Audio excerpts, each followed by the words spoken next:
would you kindly join me for another episode of BioShock? This is Jewel Smith playing BioShock the Collection. Oh, I might be royally screwed here.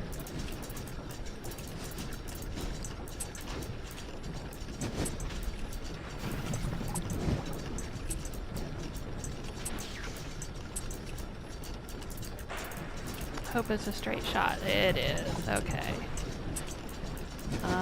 But now we've got to find enough of these things to go across here. And I don't know if we're going to be able to do it. Oh, there we go. There's one.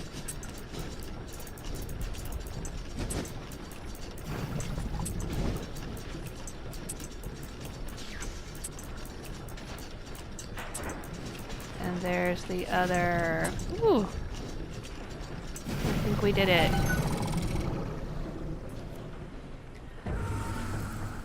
Alrighty, I am here in Hephaestus, the power plant for Rapture. And we've been in here for several episodes. We have explored the upper heat loss monitoring and lower heat loss monitoring. We have explored Kyber's office. We are trying to repair or finish building Kyber's EMP bomb because we're going to use it to disrupt the controls that keep us out of Andrew Ryan's office.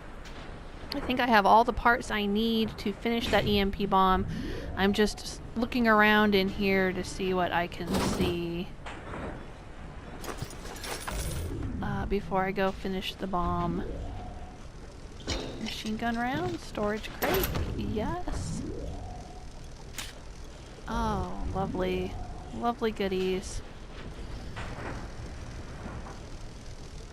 Oh, there's some elevators here. Okay, they seem to be busted. Right, the Big Daddy busted this one up. There's that Big Daddy that he was pretty low on health already, and then I lured him in here and had him attack this gun turret so I could get the wires, the R34 wires off of him. Alright. I think that's all we can do in here. Alright, so now we gotta head back. Where are we going here? Kyber's office in the lower workshops. We gotta go around and through here. Okay.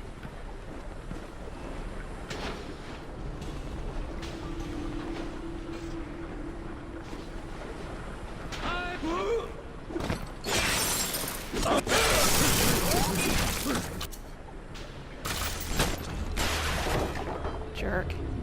They do that in this level. They jump out. They pretend to be dead, but they're not dead.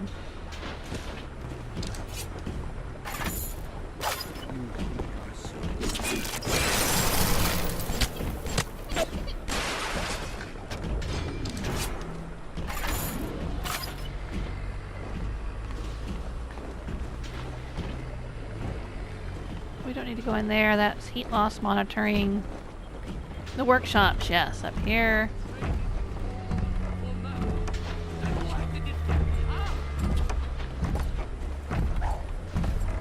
Oh, I hear one. I'm sorry, Father.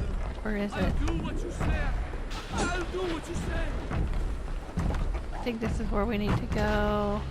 Oh, in here. Okay, yep. Yep, I recognize all this. Back in here. Here we go. Follow the floating arrow.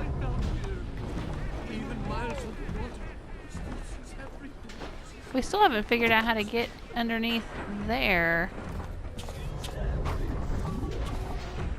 Huh? Alright, where is it? I can hear it. I wore it for you, Father. It's what you like. Oh, sounds like he's crawling on the ceiling.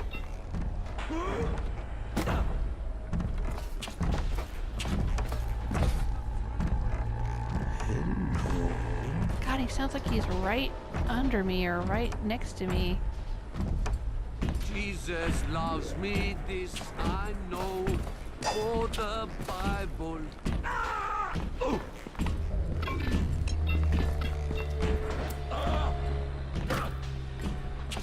TV's down underneath.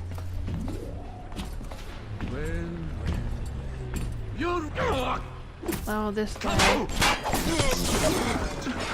Father, why have you forsaken me?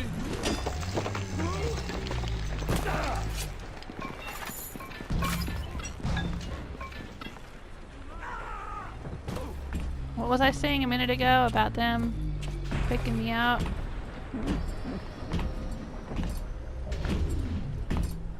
Alright, this Big Daddy should leave me alone if I leave him alone. All his commandments. I don't need to take him on right now. I guess I could hypnotize him to help me out. Sometimes they're a bigger problem than they're worth. Because if you accidentally aggro them, then you're stuck having to fight one. What's this?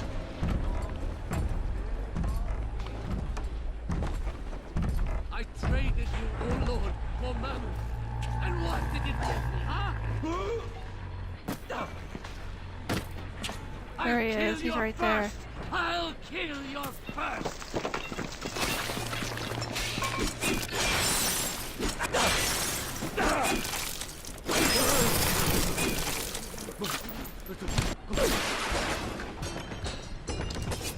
Yeah, big jerk.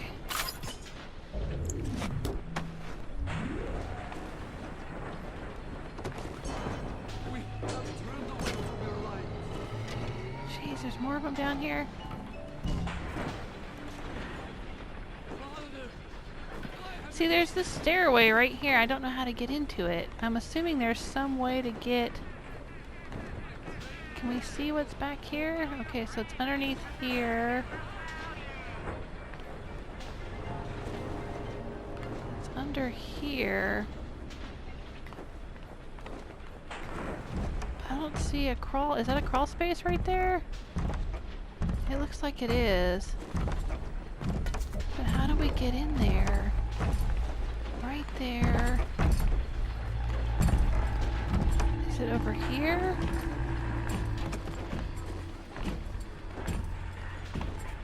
Crawl space, there it is. Let's close it behind us. Hey, we found the way in.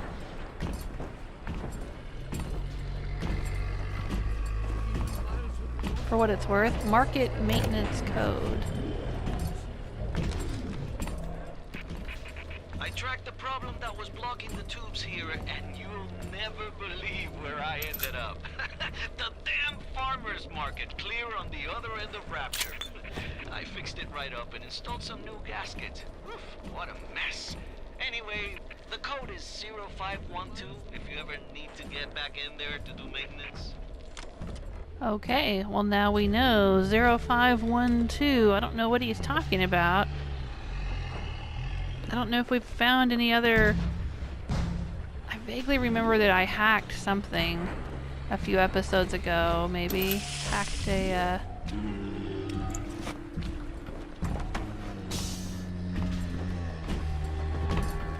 hacked a locked door, or used a hack tool to get past it, maybe? I don't know, maybe we'll run into another door. Maybe I'm mixing up the doors. I wonder what it would be like to try to shoot him through the stairs. I don't need to shoot him though, so I'm not gonna pick a fight when I don't need to. I've got all the atom I can get. And I've got all the wires, or whatever they were, R34 wires that I needed. Alright, we need to get back in here. Is this where we're supposed to go? Or am I in the wrong one? No, I'm in the wrong one. Okay, I gotta go to the next one over. Okay.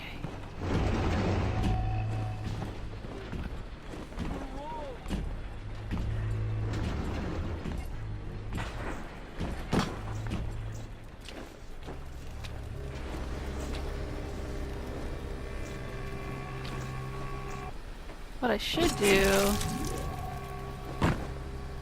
is freeze this guy.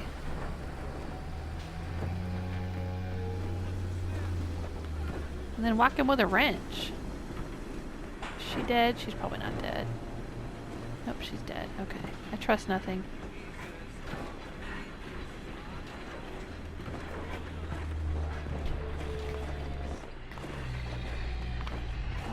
It was back in here.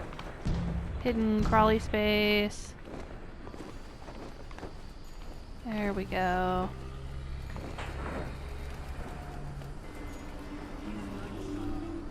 Alright, let's do our thing. Construct. Put the ionic gel in the EMP bomb. Yes. We put the nitroglycerin in the EMP bomb. Yes. Completed. EMP bomb. Pick up. Okay. Does it look like it's a real bomb? It better. You got to put it on the core, past geothermal control. And we'll see if these needle noses knew what the hell they were talking about. Okay. Not a goddamn inch! Father! Why have you forsaken me?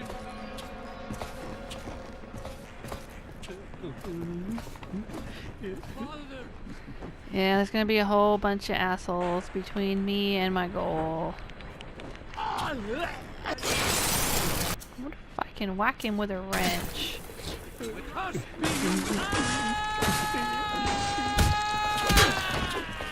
That doesn't do much, does it?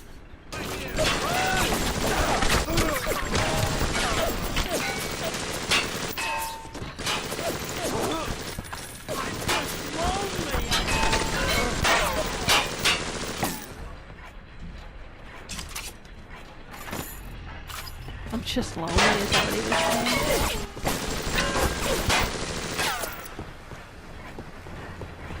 You don't know what it's like.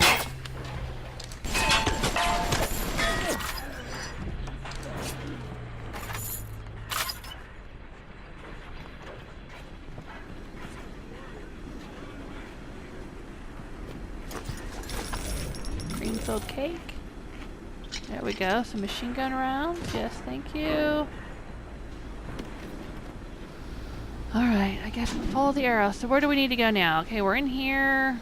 We're gonna go through here. Okay, yep, back where we were. Geothermal control. That's where I was just exploring. Father, why have you forsaken me? Yeah, it might be worth taking the Big Daddy with me. Let him fight the good fight. You know what I mean? I've turned away from your life. Just be careful not to aggro him. We could hide from Thus saith the Lord God. God, you shall know I am the Lord.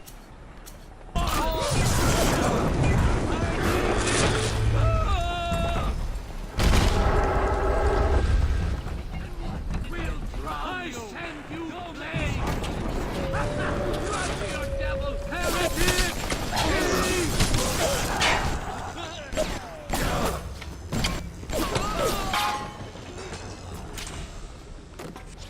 Come on, Spider Splicer, have an organ. Because that can be used, it can be eaten just like a first aid kit. Alright.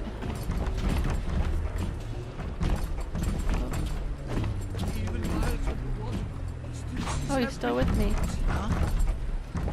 Go get him, Big Daddy. Oh, Big Daddy just knocked that dude out of the way.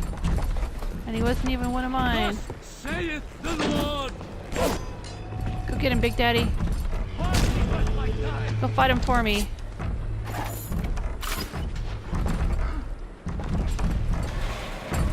Oh, did you get him? Oh, we had an auto hack tool. Awesome. Thank you. Thank you, Big Daddy. Okay, so where do we need to go? Up, back around this way, I think. What's this? Oh, napalm. Don't need. That was some ionic gel. We don't need that. Get him, Big Daddy. Now the thing is that I have to aggro on them first, or the Big Daddy won't attack them, even if they're shooting at me. Unless they hit the Big Daddy, I think. I think that's how that works. Oh, this is not where we need to go. Where do we need to go? Where am I trying to go? Heat loss, geothermal control. That's what I want down there. Read the signs. Read the signs, Jewel. Alright, we'll go right past here. Geothermal control. Read the signs, follow the arrows. Let's go. Now, you know what? I probably really do want a Big Daddy with me right now, because I have a sneaking suspicion I'm gonna try to, do this thing and I'm gonna get attacked by a bunch of people. Where's a Big Daddy? Come with me. Oh, I can't when they're banging on the thing.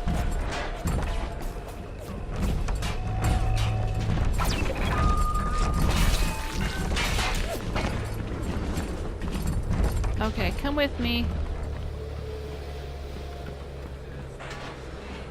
Come with me into geothermal control. Come on. Where are ya?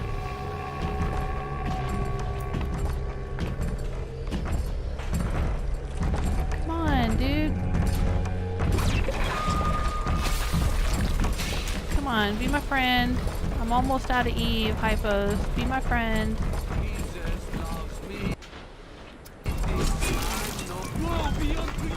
Looks like the ocean's got an itch to retake this corner of Rapture.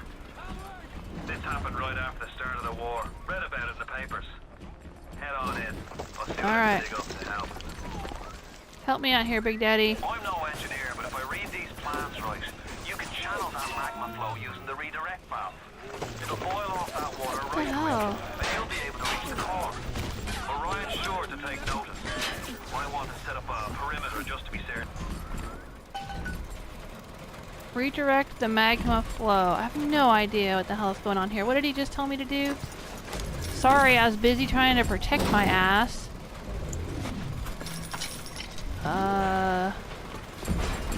Magma release valve turn. Will these creatures kill you? Even I don't know. As you drag me closer to the abyss, you pull yourself right along with me. I offer you quick death, dare I say.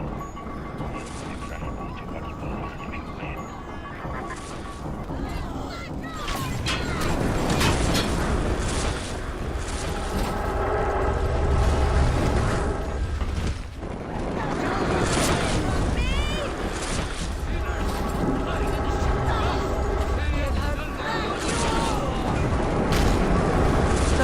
Supposed to sit here and hold this thing. There we go.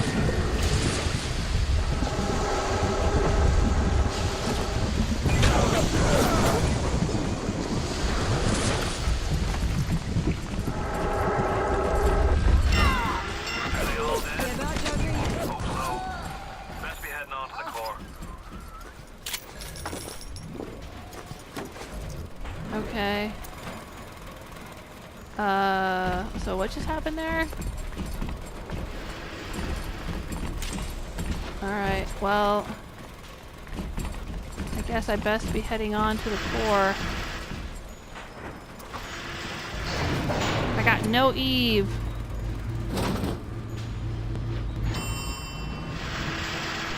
And I got no Big Daddy to watch my back. Where am I? Okay, here I guess. Oh, the Big Daddy's up above me. Just looking around, see what there is to see. Alright, I feel like I should save here. I don't think I've saved during this entire episode. Living on the edge. Let's save. I think we're right at the end here. We're going to do whatever we need to do, and then we're going to get into the office of Andrew Ryan. I sure hope I can find some Eve hypos.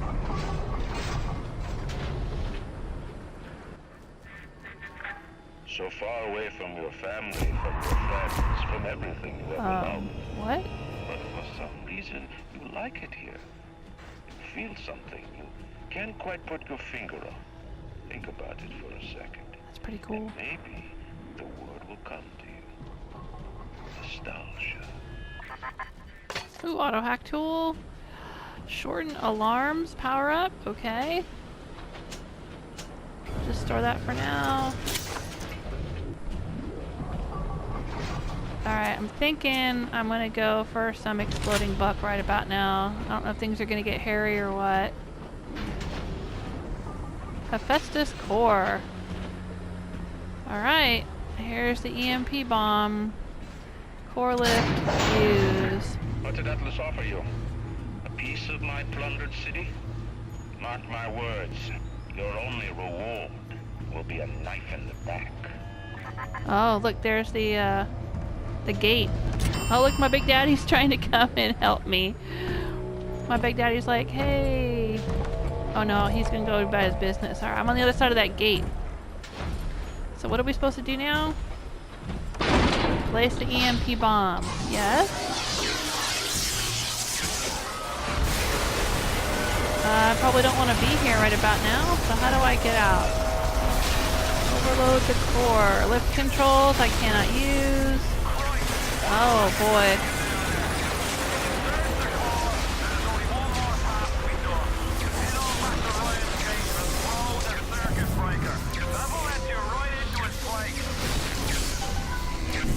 Oh shit. Where do I need to go?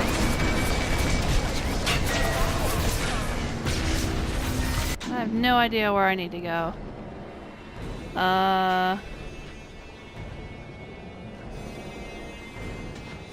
Where am I supposed to be?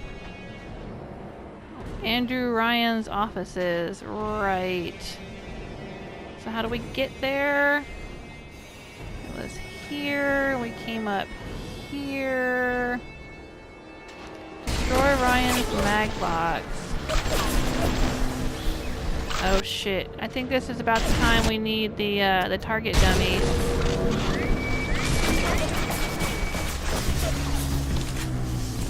Office of Andrew Ryan. There's what I need. Office of Andrew Ryan. Yes, right here. Core overload. My physical defenses fall. You'll not defeat me. My strength is not in steel and fire, but in my intellect and will. You hear me, Atlas?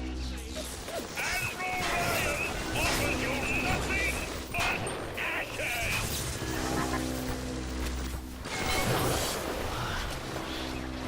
Oh, machine gun. Yes, please. Oh, now we found more wire clusters, huh? Office of Andrew Ryan. Oh, shit.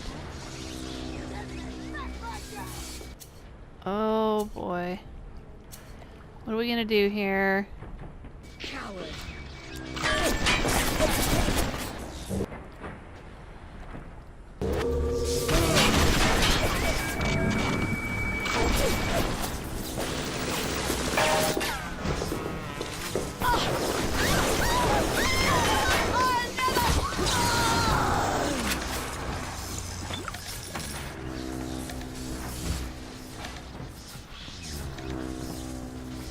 Alright, so what do I need to do here?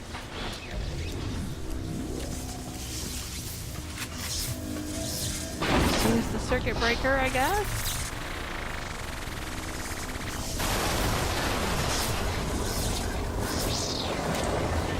In the end, all that matters to me is me. And all that matters to you is you. It is the nature of things. He's spouting his objectivist ideology here at me. Here we go! Oh, I think we made it through Hephaestus. We are now in Rapture Central Control. Now, I've mentioned before in other episodes that I played this game about 8 or 9 years ago. It came out 10 years ago. I think it came to PlayStation 3 9 years ago. And then I played it maybe a year after that. Somewhere around there. Played it before I ever played Skyrim or Fallout. But it's been so long I don't remember much about it. So, I mean, I have a vague notion of the plot and how things go, but this will kind of be like experiencing it all over again.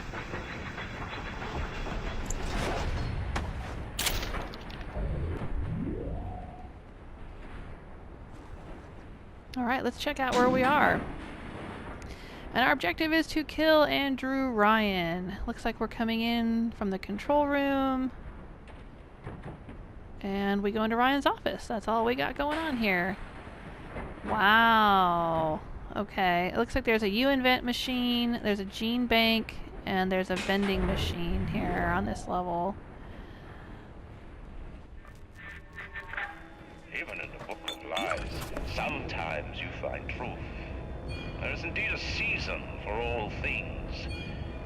And now that I see you flesh to flesh and blood to blood, I know I cannot raise my hand against you. But know this, you are my greatest disappointment.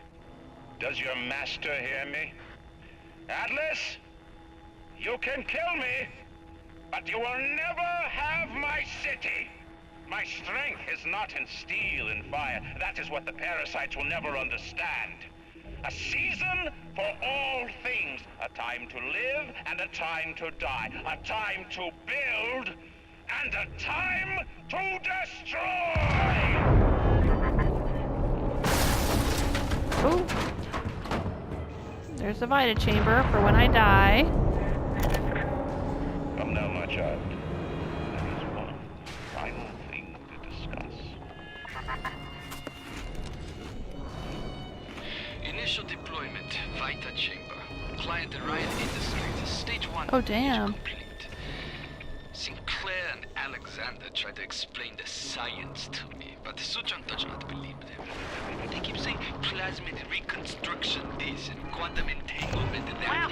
People come back to life bullshit. Of course, Ryan will only allow it to be tuned to his genetic frequencies for the testing. What? Ryan set the core to self-destruct. This is different than what you did. He's got a mind to take down the whole damn city. Get in there and whack the chunk for the whole joint blows.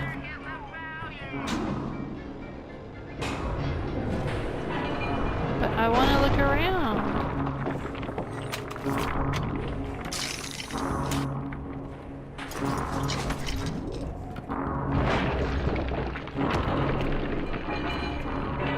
I don't think I want to invent anything right now. Well, I don't know, maybe I need to hack things.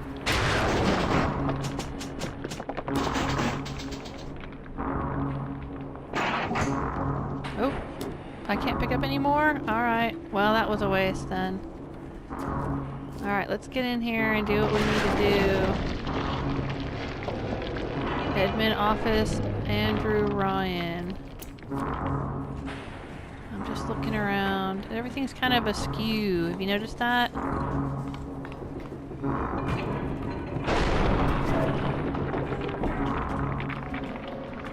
Everything's a bit off.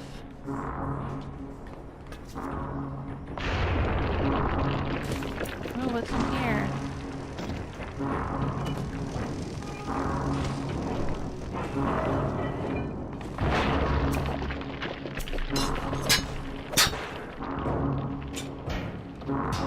Oh, this just comes right back out up here, huh?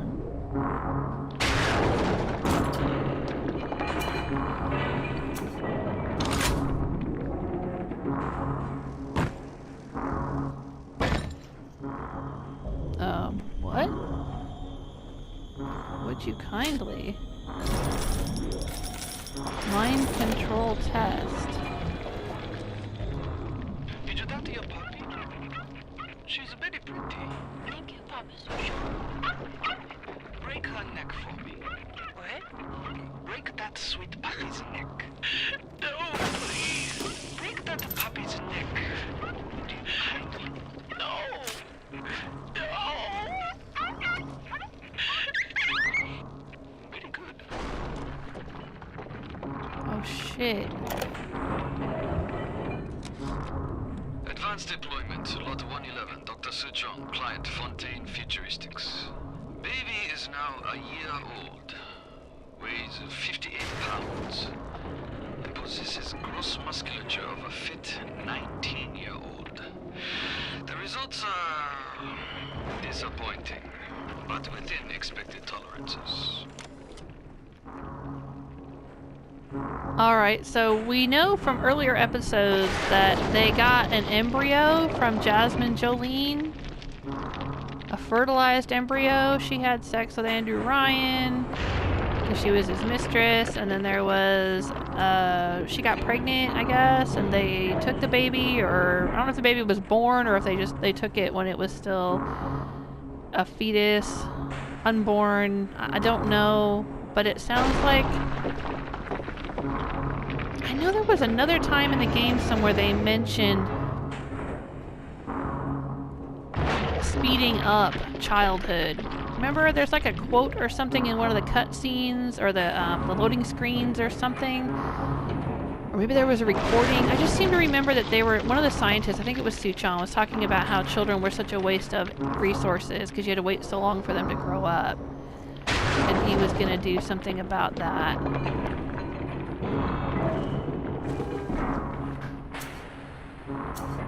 So maybe they did. Can't seem to get in here.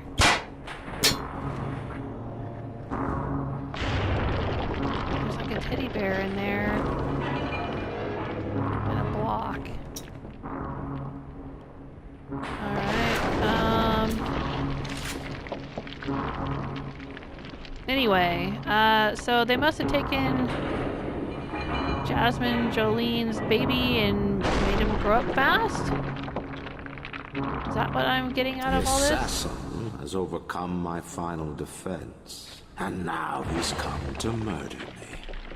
In the end, what separates a man from a slave? Money? Power? No. A man chooses. A slave obeys. You think you have memories. A farm, a family, an airplane, a crash, and then this place. Was there really a family? Did that airplane crash, or was it hijacked, forced down? Forced down by something less than a man, something bred to sleepwalk through life until they are activated by a simple phrase spoken by their kindly master. Was a man sent to kill, or a slave? A man chooses. A slave obeys. Come in. I have no idea what's going on here. I don't want to come in. I want to look around a little bit. Fontaine Futuristics.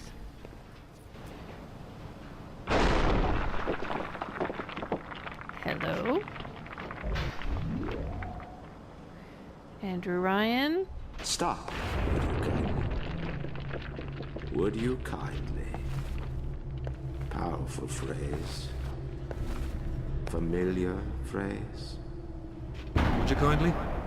Would you kindly get this? Would you kindly find that? Would you kindly find that? Would you kindly find? Would you kindly get this? Would you kindly head to Ryan's office and kill the son of a bitch? Sit, would you kindly? Stand, would you kindly? Run! Stop! Turn. A man chooses. A slave obeys.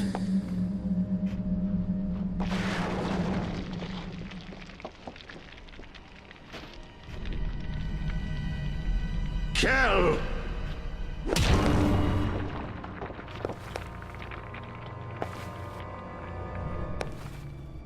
A man chooses!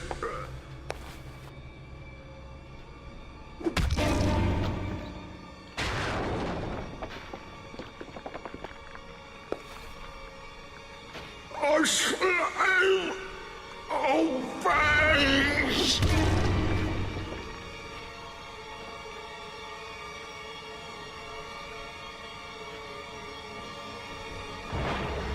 Obey!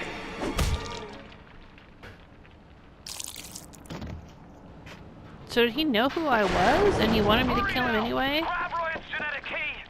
Now, would you kindly put it in that goddamn machine? Trophy earned, defeated Andrew Ryan. No active goal.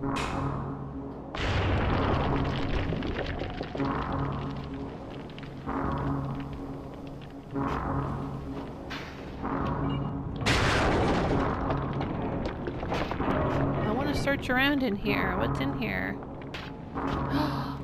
Oh, a golden film reel. Director's commentary. How much more time do we have? Because I've only got so much time I can play, and then I have to upload what I've got to YouTube. Oh, but I want to see the rest of this director's commentary. And I want to search around in here. There's the Vita-Chamber. Deactivated. There's a health station. I'm full up on health. Alright, I think I have time to watch. These usually last about 10 minutes. 10 to 15 minutes. I think we have enough time. Yeah, let's go ahead and watch this. Alright, these are commentary reels. We've watched several others in other episodes. Yeah, they're going to be interviewing the makers of the game. And there are some spoilers. So if you don't want spoilers, don't watch. I think I'm going to go ahead and watch this, and then I will say thank you for hanging out with me. I will upload what I've got here to be another episode. And then in the next episode, we'll continue on and get out of here. So if you don't want to watch this, you can go ahead and go on to the next episode, or you can sit here and watch this with me. Rapture is overflowing with memorable locations and set pieces. In developing a world that feels organic, lived in, and functional, Irrational managed to create a space that feels perfectly suited to the story and action that takes place in it, which begs a question: did the plot shape the location, or did the plot fit squarely into a world that was already established?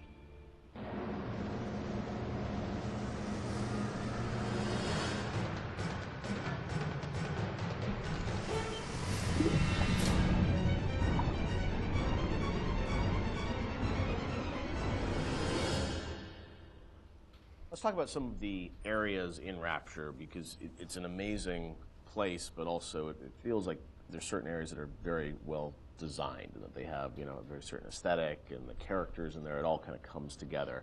Ken, do you have a part of Rapture that resonates the most with you still to this day? I think the opening is always going to be the most important to me, because it's we spent a lot of time there, and it was all, for me as a challenge as a narrative guy, is sort of how do we set up a very complex series of events and a very complex notion, and all this, you know, Andrew, with so much to tell, Big Daddies and Little Sisters and Andrew Ryan and the time period, and do that all without cutscenes. And especially, I think, the descent to Rapture. Yay, no cutscenes. I don't like cutscenes. You know, getting that right, getting everything right down to the, you know, the bathysphere, cresting the hill and seeing the city for the first time. Remember how much we worked on the timing of that? Just getting that. And it took us forever to figure out that we should just put the slide projector covering the window. Like, again, in hindsight, it seems like such an obvious choice, but we were really trying to figure out, like, how are we going to tell this story of Ryan and then reveal, so you can see the, you know, the city beyond the hill. And also, we didn't have to show the whole transition going down the bottom of the ocean, because the whole screen was covered. Spoiler alert. I think that's the part that will always be near and dear to my heart. Yeah, I mean, for me, it was Kashmir. Yeah. That was one of the first... The restaurant at the beginning. Yeah, the restaurant at the beginning, because it was really like the first art box that we created that was Rapture. I mean, we created spaces before that weren't really hitting the Art Deco look. Scott Sinclair had just started, and he built that, designed and built that statue of the Atlas with the world on his shoulders that was in the middle of the room. And Mauricio had done some concept art for us of that space. And once we started putting everything together and getting it into Engine and actually walking around it and seeing those giant windows off to the side that just showed the seascape and really drove home the fact that you were underwater. It was the first time really all the elements started to come together. And we had built a bunch of stuff, and we actually stepped back and said, we have to just get one room right before we go any further, because we weren't getting it right. And so Mauricio did that concept drawing. Yep. We worked really hard on that statue, and that statue, I think, was the first object we really built in the game that was a BioShock. So we just stayed in that room for like a month until we got it right. And I think the original concept actually had a tram running through it. Did. So it was like even more complicated, and that was one of those things where we had to keep pulling back to really focus on what the bare essence of that room was. Were there parts of Rapture that you never were able to realize that you sort of still missing? The zoo. People we had a zoo frolic, right? that I was excited about. Not everybody was excited about the zoo, but I don't know why I was excited about the zoo, because it would have been a nightmare. We had another area that was prior to Arcadia that was more of a straight up agriculture, forest type of area. Before we had the bathyspheres, we had a whole sort of subway transport system in Rapture, which we spent a lot of time thinking about, and then just realized that these little submersibles would be a much more realistic and much better solution. You were going to be able to move between locations in that subway system? Yeah, much like the bathyspheres, but they were much more integrated throughout the space, and we really want to support them. And we just realized it was not really relevant to what we were doing. Were there certain locations or areas where you knew a certain narrative point, needed to happen? Like you look at, the reveal of sort of Atlas's true motivations. Like, was that like, oh, we've got to do it this level because it fits the story? Or was it more that you sort of like, you had the game laid out in a certain order and you just layered the story on top of it? I think the big one I can think of is that you encounter Ryan in his sort of like, that he would live in an area of industry. Okay. So he lives in this very industrial area because that's where he would feel most comfortable. And that we wanted his office, his lair, to sort of be not in some, residential zone, but where he wants to wake up and smell the grease fires and the machines and the smoke. That's in his lifeblood. Industry is his lifeblood. But it also had to be very theatrical. Like if you look at it now, it doesn't look like an office. You kind of know it's an office because the story is telling you that. And we had some old technology that was laying around in the game that would control environment settings. So old system that we had would let you do high pressure, low pressure, medium pressure. And those would affect lighting and other like post-process things in the world. And that was a system that was cut, but because the code was in, we were always trying to figure out ways to use it. And one of the ways that we used it was in the Andrew Ryan sequence, because we didn't have a lot of narrative storytelling tools. We were basically switching the atmosphere to get all the lighting changes. So whenever a light changes in that scene, we're telling the game that the atmosphere is changing. So, and then the preset atmospheres come in and shine the spotlights on them or bring up the house lights when we need them to. Very, very early on, you could change the pressure in the areas, and that would change how explosions worked and all this stuff like that. And we just couldn't figure out how to make it gettable for the player. We couldn't make it feedback, but we still had all those. That moved a lot of levers in the game, so we still had the system. So we used it for the sort of theatrical cues of the, very theatrical cues of Ryan appearing, the lights going down where you are, and the lights coming up where he is, because the engine didn't have those tools by default. The assassin has overcome my final defense, and now he's come to murder me. In the end, what separates a man from a slave? Money? Power? No. A man chooses. A slave obeys. And there was a great sense of sort of artistic progression as you went through the game too, and that each level had its own sort of voice. Was that something that a lot of games as they move further in development, it's like, oh, we sort of ran out of time. We can, it's like we're just going to sort of repeat this and change the color palette. It felt like, for the team, it was very defined from early on that you wanted each sort of level, which they were levels back in the day, to feel distinct. Yeah, we had sort of experimented with that back on System Shock 2, back when every Doom level looked pretty much like every other Doom level, because they were just working on the same set of assets. We decided with our very rudimentary tools in System Shock 2 that we would progress with color, and every deck would feel different from a color standpoint, even though most of that was lighting, or textures, nothing really more. But we have the tools to actually, sort of theme levels. I think a lot of this goes back to, I think my first memory was actually from when I was 1 year old, at the Montreal World Expo. Remember when you were 1? Well, I remember being at something at this World's Fair, which I didn't realize I think was in 1967 when I was 1 year old, a little over 1 year old. Wow. And I was on a theme park ride they had and I remember being at this thing where a big bat flies out of this sort of thing and comes up. I don't know why I was a 1 year old was on this ride. I'm not sure, sort of a haunted housey kind of ride. And I remember loving it. And I think that stuck with me. So the notion of sort of theme parky themes and settings, and Disney World does a great job with this. You can go to Disney World. They theme areas. So themed areas are something that always resonated with me. And BioShock sort of always has had this notion of feeling of theme in different areas, much more than the real world has. Like you walk from building to building, most that you can't really tell them apart. You walk from walk from a floor of an office building to another floor. It's not going to look any different. But we always felt that was really important. And it's also, I mean, if you look at SWAT 4, saw some early experiments with this, especially like the serial killer's house level in SWAT 4. Just probably one of the most dense levels that we ship, but you were trying to tell a specific story with that. And going straight into BioShock and using the same exact engine that we're using, and we were very comfortable at that point with how the engine worked and how to art up these rooms, gave us a leg up when we sat down and really thought about what stories are we specifically trying to tell. And one of my favorite anecdotes from this time period is with Sander Cohen. I think it was Nate Wells and Stephen Alexander sat down one night, and they came up with a backstory for every dead body that you find in that space, and then they told that story with the props that they could. Even if it was just like, this guy crawled 3 feet and then shot himself in the head because he was sad about something, you know, they put those marks in, maybe put a picture next to the guy, and then he shot himself. So they really like did their homework and tried to add, you know, the backstory for everything that you're going to find in that space. I've got Atlas's goons hitting us non-stop and 2 dead mechanics just this week. We need to control costs. If I wanted to deal with amateurs, I would have stayed on dry land.